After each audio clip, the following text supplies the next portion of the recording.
All right, welcome back. Let's get back to Mr. Chidilo. You were giving the background to that October 10 judgment, which I did ask you. Yeah, go ahead.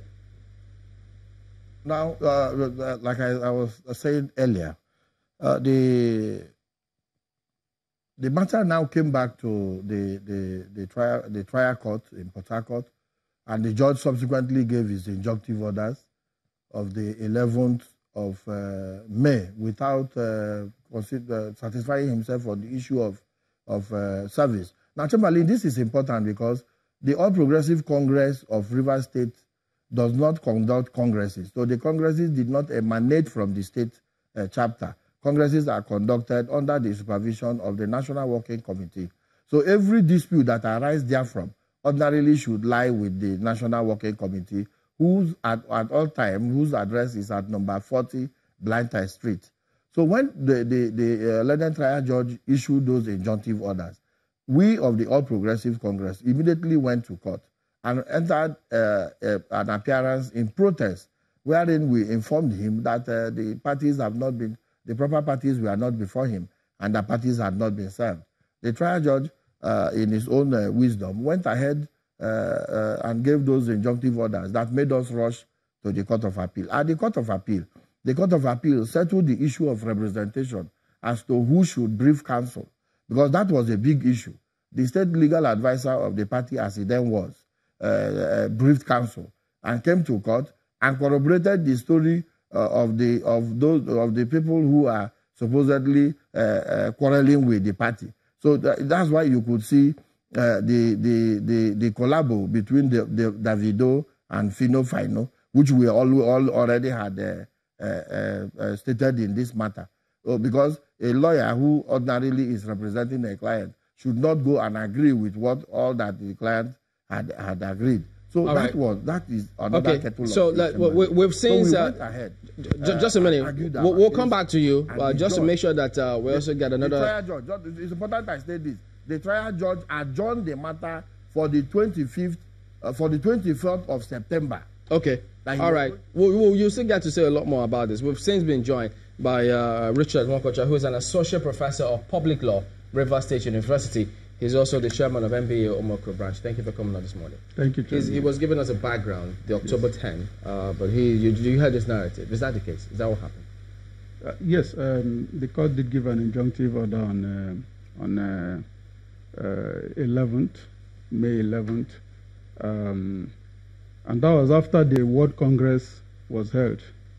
And what transpired thereafter, the holding of the local government congress and all that, we are done after the court had said, do not continue, pending the determination of the case that was before the court.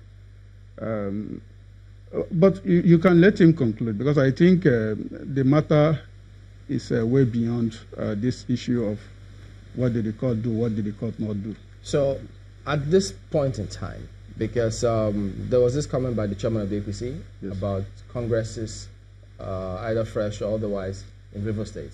But we also understand that the National Public Secretary also spoke, saying that that particular matter did not have any, that Supreme Court matter did not have any direct bearing on the parties, on the outcome of the primaries. And as such, they were not going to conduct any fresh elections or congresses. Is that the case? Yeah, that's where I get worried for the party. I should like to see people of Rivers State have a fair opportunity of choosing between contending ideas and ideologies, or have any differences between the ideologies of the parties.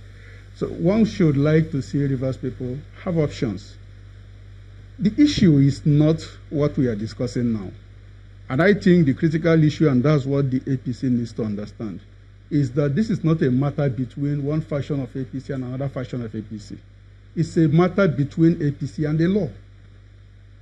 The matter has gone beyond the issue of who acted at what time and who did not act at what time. There is a subsisting judgment of a high court nullifying all the processes, the congresses, as well as the primaries that was conducted. Which one is this? The October judgment?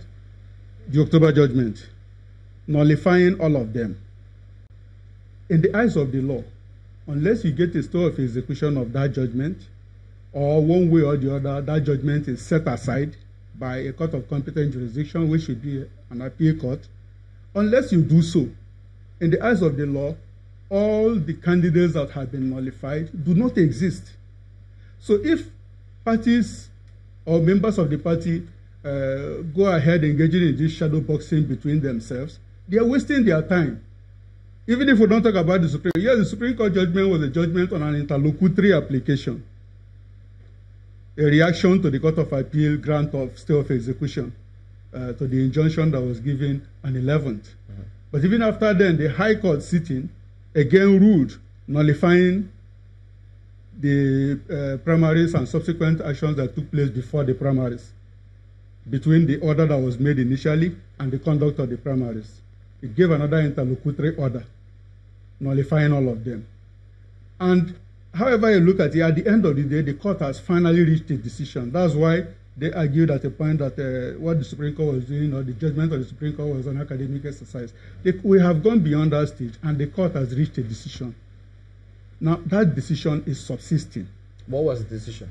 The decision is that all the congresses that were conducted, among others, first that the exclusion of members of the party who are appropriately purchased, paid for form and all that, the exclusion of those people in the conduct of the primary of the congresses, the World Congress, was invalid, and that it was an unlawful exclusion.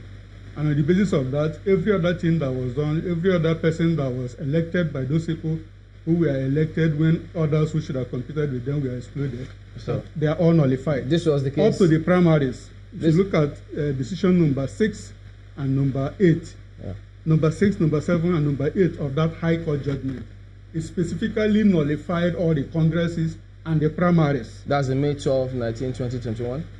This is now the final decision of the court. Okay. So that is the present position of the law.